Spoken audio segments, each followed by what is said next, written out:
My name is Stephen Ozoigbo. I am the CEO of the African Technology Foundation and the managing partner for the Lions Africa initiative.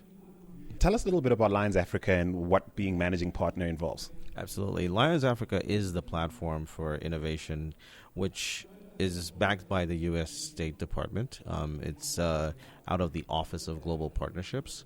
And Demo Africa is one of our flagship events. And what happens with this is we are following the global process of creating Launchpad for emergent technology companies. And Demo is in its fifth year. The first 2 years were in Nairobi, and then we had 2 years in Lagos. This is our first time in South Africa. It won't be our last. We're hoping to come back again. Whoopee. Sorry to the rest of Africa. But I mean, certainly if we do this right, then we will definitely be around the block a few times. And what it is, we've done East Africa, we've done West Africa. So let's come down south and then let's go up north. Well, let's talk about a little background on you before we talk about the specifics of business that's being done at the conference. You've got quite an extensive history as an investment consultant, a background in advisory. Talk us through the journey to landing, the spot you now inhabit, or at least the role you now inhabit with Lions. Absolutely. My background started professionally with investment banking, and I have an MBA in global business. Part of my MBA I did in China, so I've always been sort of like a global citizen. And right after the 2008 crash, of course, my career pivoted into what I would call foreign direct investment advisory. Sorry, did you crash with it? Well, you can say that. 2008, I don't know if there was any banker in the world who had a claim to fame, and the ones that did are currently in jail. So that's how far I can go with that story. So happily, you're definitely not on the jail side, and you're on the other side of the bars, which is to say you survived, and none the worse for wear, the way I can tell. No, thankfully so, because there were good times. There were good times prior to that. There were bad times immediately following that. And the pivot allowed for that to happen because once you're comfortable with certain aspects of global financial transactions, moving over to Europe and starting to advise governments in the EU about innovation and investment came easier for me. And for 5 years, I was the FDI manager for the government of Catalonia in Spain. And within that period, investment management and advisory for all of the startups out of Barcelona, Catalonia, that we brought out. And that particular process really gave me the impetus to build a portfolio of companies of my own. So I became an angel investor in looking at certain parts of that ecosystem. And being African, of course, I was born in Nigeria. So being African, these were parts of the experiences I needed to have to do what I'm doing now, because there was no way I could have come back to Africa and said, look, give me your money, I need to manage it for you, or here I want to invest in so-and-so company, without really chipping my teeth, really. So here we are. I'm building portfolio companies. I'm making investments in some of them. And we started now to look at, okay, what's next? The State Department and the White House and USAID and the other agencies that we advise, these are all agencies who are doing fantastic work in Africa, but sometimes need the in-betweens. And, we're proud to be managing partners for the Lions Africa initiative now. But it's also been a long time coming because we've been supporting them since day one. Given your position, you interact with various elements of the tech ecosystem, elements that often view each other with some level of, I don't want to say suspicion, but certainly a certain tentativeness, perhaps. And I think what Demo Africa does, in my opinion, is bring the various stakeholders in our ecosystem together to have conversations they might not otherwise have as easily. Tell me some of the challenges in engaging the various aspects of the ecosystem. You mentioned public organizations and NPOs, and then there's the venture capital community, the angel investment community, and of course the startup community, and then of course perhaps the enterprise community as a whole that's trying to hang on for dear life and not be disrupted. And an event like this probably gives you a bird's eye view of what everyone's pain points are and what they need to get out of everything. What's your sense of how the dialogue between all these parties, how well that dialogue is going? That's a great question. Let's start with the fact that Africa is not a monolith, and it's 55 countries. So for the most part, when people look at Africa and discuss certain things with a single brushstroke, that in itself is a problem, right? The ecosystem issue, or not even issue, the ecosystem opportunity as you portrayed it, is somewhere, even in the United States. I said it on stage yesterday. I said, I represent the interests between Africa and Silicon Valley, but not Africa and Mississippi, not Africa and Ohio, right? Because I'm looking at the mecca of innovation. But Silicon Valley is not even a state. It's part of California. California as a state gives us Hollywood. It gives us Silicon Valley. It also gives us agriculture. A lot of 95% of wine in America is made in California. People don't realize that. So what am I trying to say here? That each member, each participant, each node within this ecosystem has a role to play.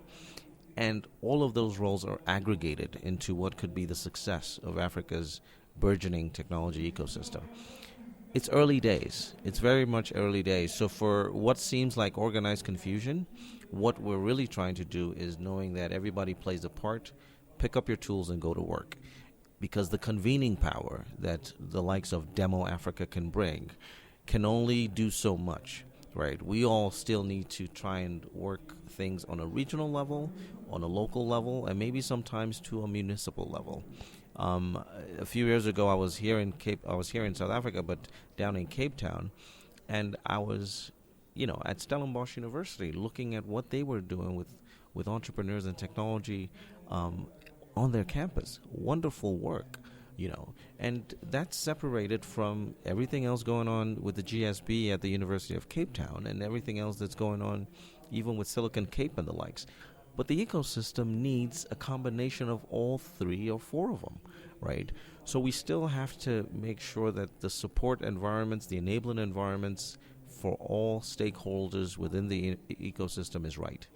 And again, apologies to anyone who looks at it like organized confusion.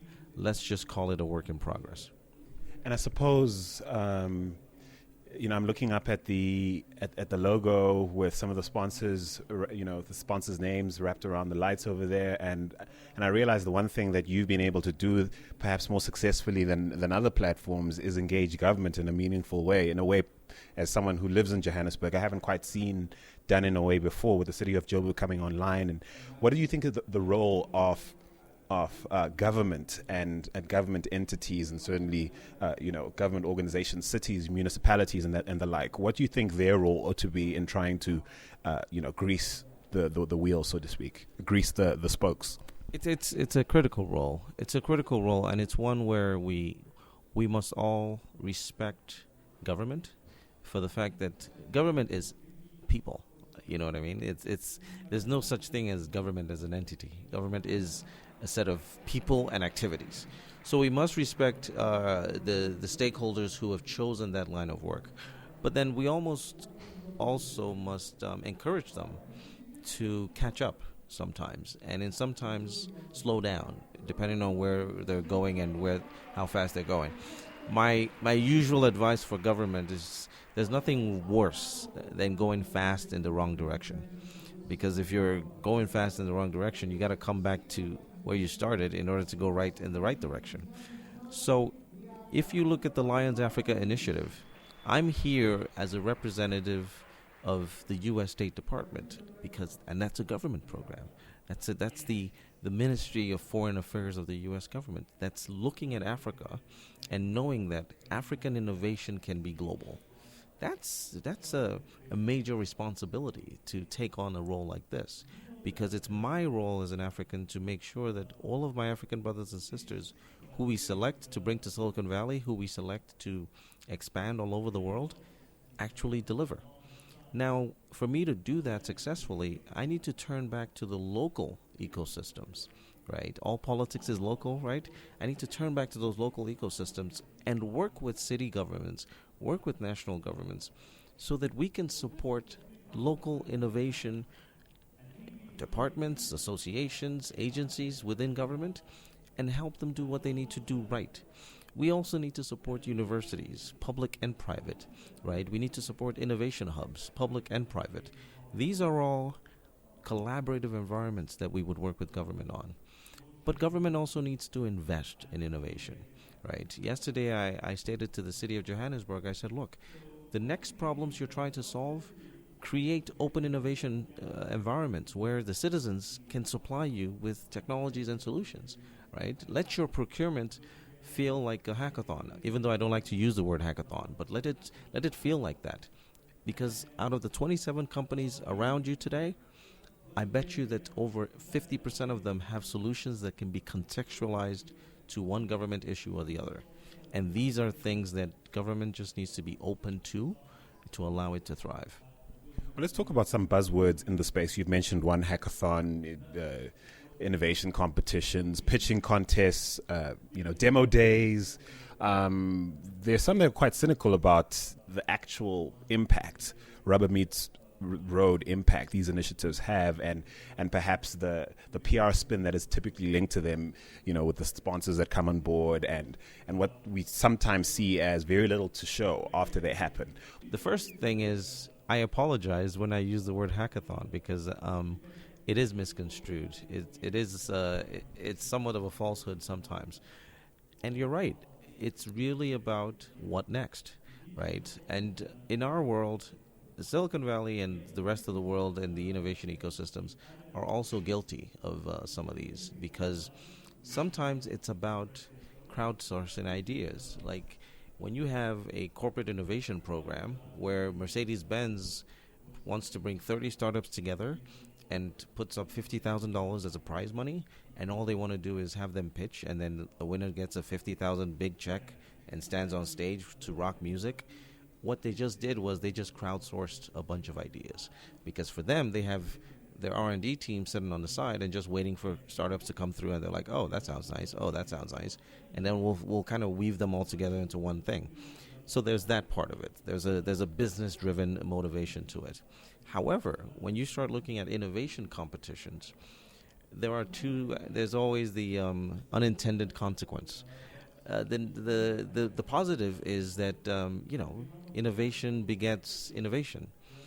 The negative is you might breed a set of competition entrepreneurs who are not doing anything else than preparing for the next competition so they can get on stage. That's not a business. So we want to be careful what we are breeding in a general sense. Put that together and you find that these things have to happen for you to filter, because if you don't iterate around what works best, then you'll never know. It's never cut and paste, right? There's still videos around the internet of when Airbnb were pitching all over technology conferences around Silicon Valley, and investors were saying no. There's still videos around the internet where Airbnb pitched and an investor said, really, that's what you're going to do? You should go find a job. And here they are, multi-billion-dollar company, and somebody took a risk in them.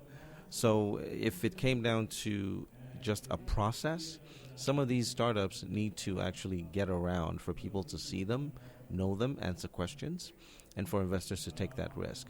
But I agree with you in saying, let us be careful of the unintended consequence of just having people pitch for pitch sake, because that's never good.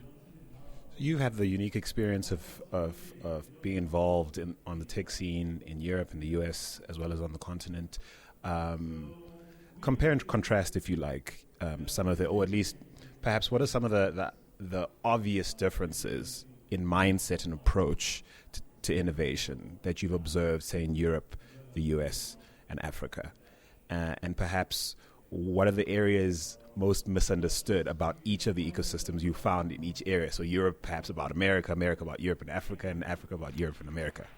This will surprise your audience. In my experience around the world, here's one thing that's common. An early stage startup entrepreneur, most of the time, they all lack the same things. They all lack the business acumen sometimes. They all lack the network of support systems. They all lack capital. Sometimes they all lack the mentorships, right? And that's flat across the board. I don't care who you are, right? But when you take that and you start looking at their local ecosystems, then you find that an entrepreneur in Silicon Valley he wakes up, he rolls out of bed, he opens up his MacBook, and he has connectivity. Right. And it is often a he and not a she, or oh no, I am a feminist, ladies and gentlemen. If you're on air, I'm a feminist, so that's not to be misinterpreted. It's a he or she. Gotcha. Yeah. So the idea here is that you roll out of bed and you're connected. So you don't have bandwidth issues, you don't have data plan issues, you don't have power issues. The guy next to you in your co-working space is trying to build something as well. You guys can sit down and powwow, right? So there's this collaborative type environment where people always feel free to share. That culture, that sharing culture, is one thing that's not common in certain ecosystems outside of Silicon Valley, right? People just don't feel the ultra need to be secretive and wall themselves out. Rather, people feel the need to bounce things off, collaborate, and see, okay, if you're doing it better than me, why don't I use your service, right? That's why you have companies like Slack, right? What the technology that Slack brings is something that every company needs, but now companies are going, you know what, I'm not going to build that, I'm just going to use Slack. And now Slack is going out the door because everybody's using them. It's the same type of thing. Inside of the same ecosystem, you have your customers, you have your partners, you have your competitors, you have your friends, you have your capitalists. So while we look at Africa and some other parts of the world, look at China now. China has a lot of money, but China is still looking for its innovators in ways where the innovators are not playing a copycat mentality.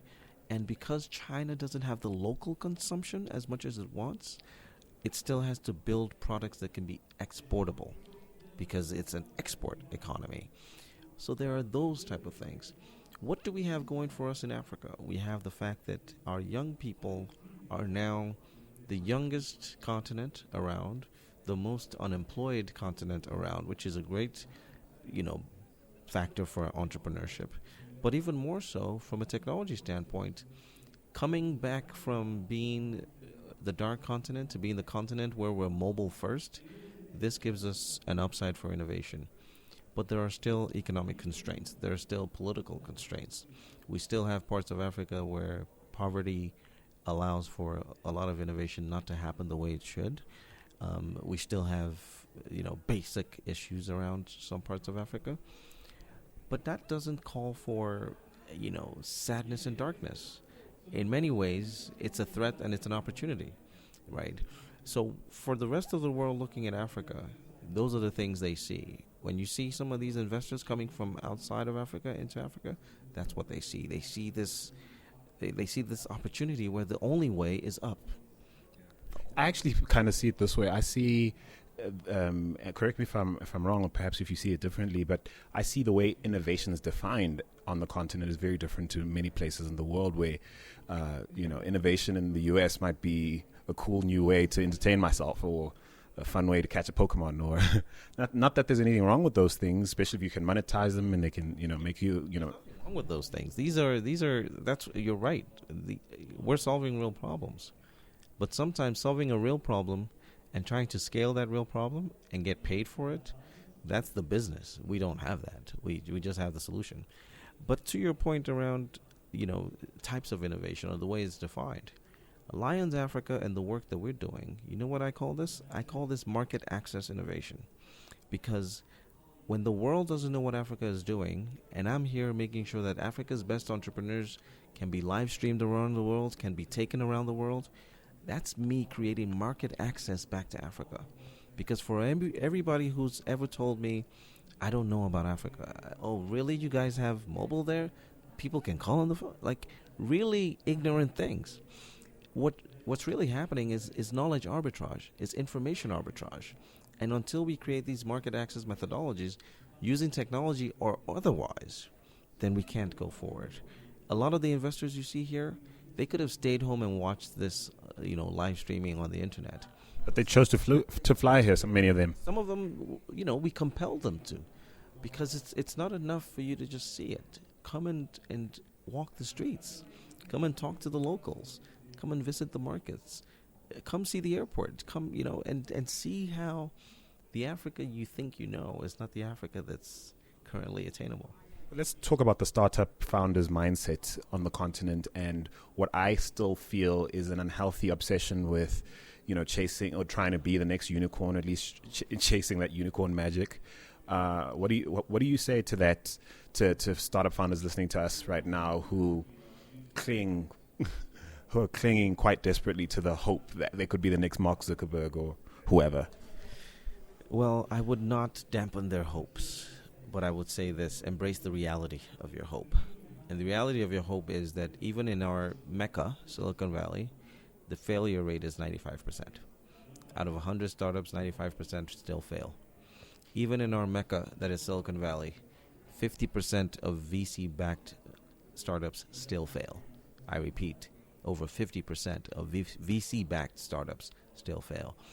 So what we find is, do we have a failure? Do you have a culture that can even accept failure? Do we have a culture that can accept the fact that you would try something, it won't work, you do it over and over again? If you can do that, then you're on your way to becoming a successful business person, period. When you can do that in unique situations, then you can think about being a unicorn. So let's just have you grow from being a fetus to an infant to a toddler to, and just see that growth for what it is. Because I would never knock all of these entrepreneurs. I love them to death, but I have one thing about all of my entrepreneurs. I respect them. I respect the fact that they chose not to have a day job. I respect the fact that they saw something in a particular way and they chose to define a solution. I respect the fact that they took risks on their own lives. But I also have this very clear reality that out of 27 companies around you today, if you call me 12 months from now, maybe over 60% of them will still be around, right? And I've had that experience for 5 years doing demo. That's the reality. And every time I speak to them, that's my opening line. I say, guys, I want to love all of you. I want to be friends with all of you. But 2 years from now, some of you will have a day job. Some of you have kids and become family people. Some of you would go back to church and just embrace God, So for whatever it is, realize that this is not for everybody. It's not for the faint of heart. So that's a perfect segue into me asking you do you have a system for picking the winners? I mean, you obviously wear many different hats: advisor, mentor, executive partner, investor, VC advisor. So what's your system? How do you pick them? You're looking at 30 here at Demo Africa pitching these ideas. Only 5 will get, the prize of visiting Silicon Valley and taking this journey with you guys further. You might leave some behind that do win after you've left them behind. How do you pick them? The whole thing, and let me say this to your audience, the whole thing of picking 5 is a cost issue. It's not really the fact that we want to see 25 die and only 5 live. You know what I mean? It's a cost issue. Hopefully, as this expands, we'll have a lot more partners to bring more people.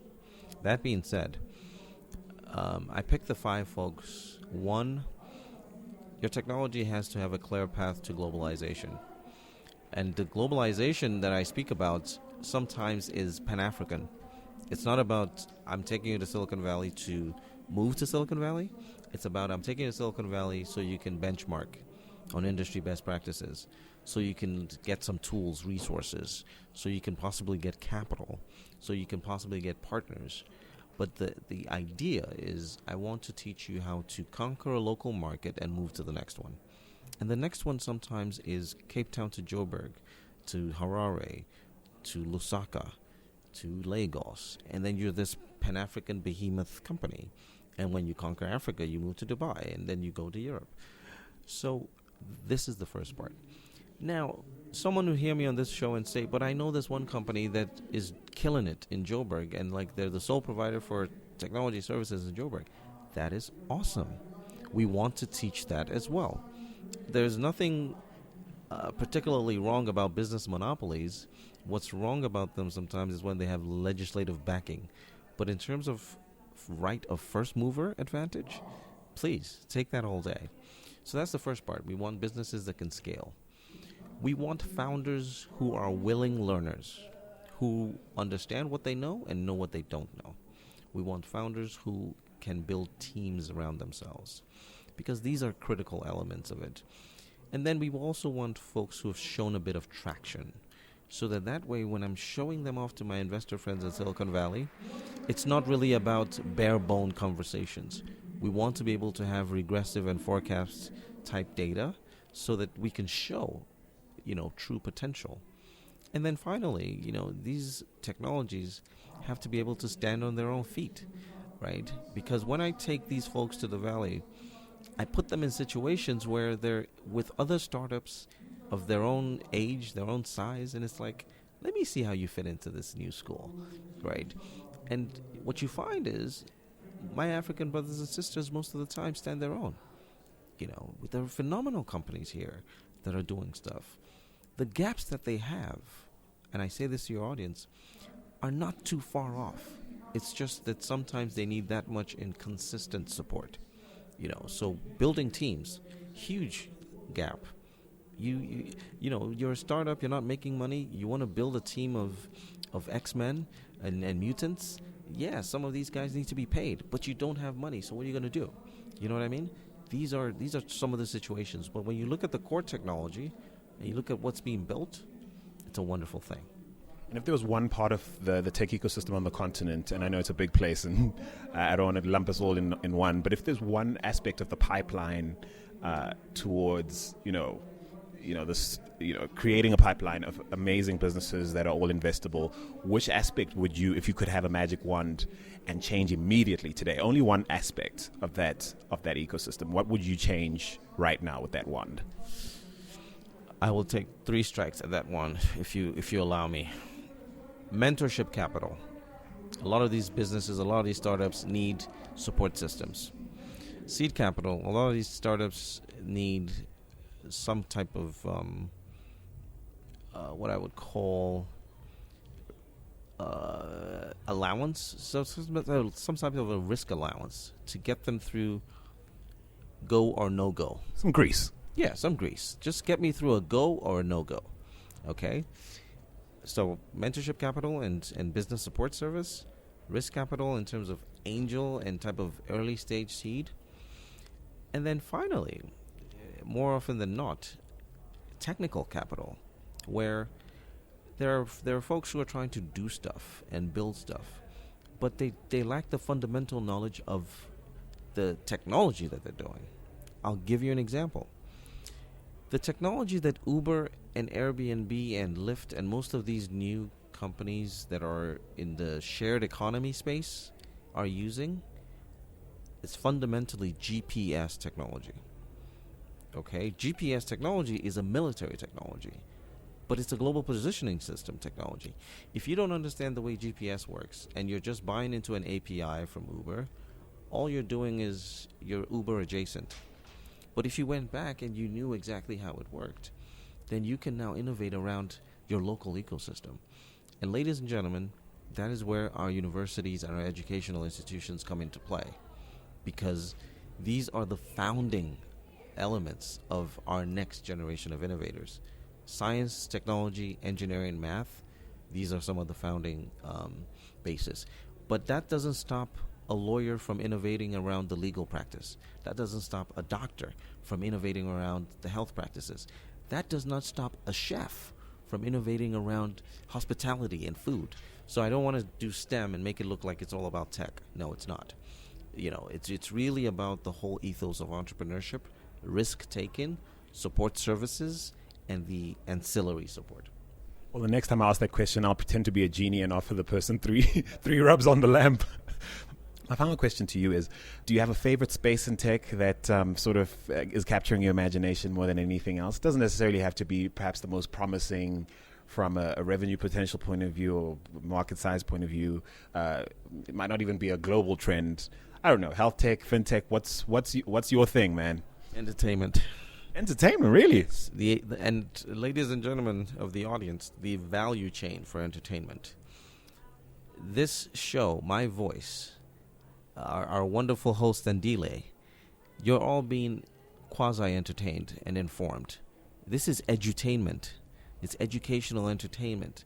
Whether you're in your car right now in traffic, whether you're listening to this podcast in the bathroom, whether you're shooting pool because it's Friday and everybody's gone home, if you're in Cape Town, you're on the beach, wherever you are, this is part of an entertainment system.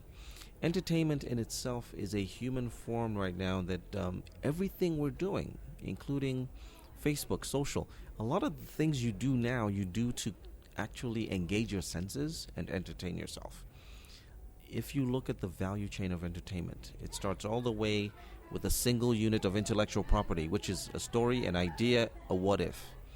But there's equipment involved, there's digital distribution involved, there's talent involved, there are communication media involved, and that is a behemoth beast. So I'm all in for that because it's one thing that a lot more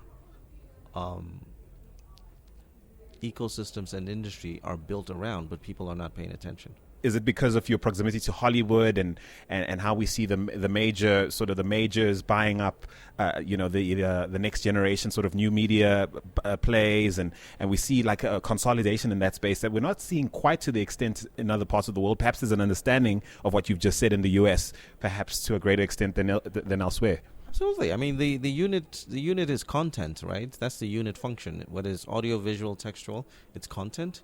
But also look at the subliminals, right? Look at this show.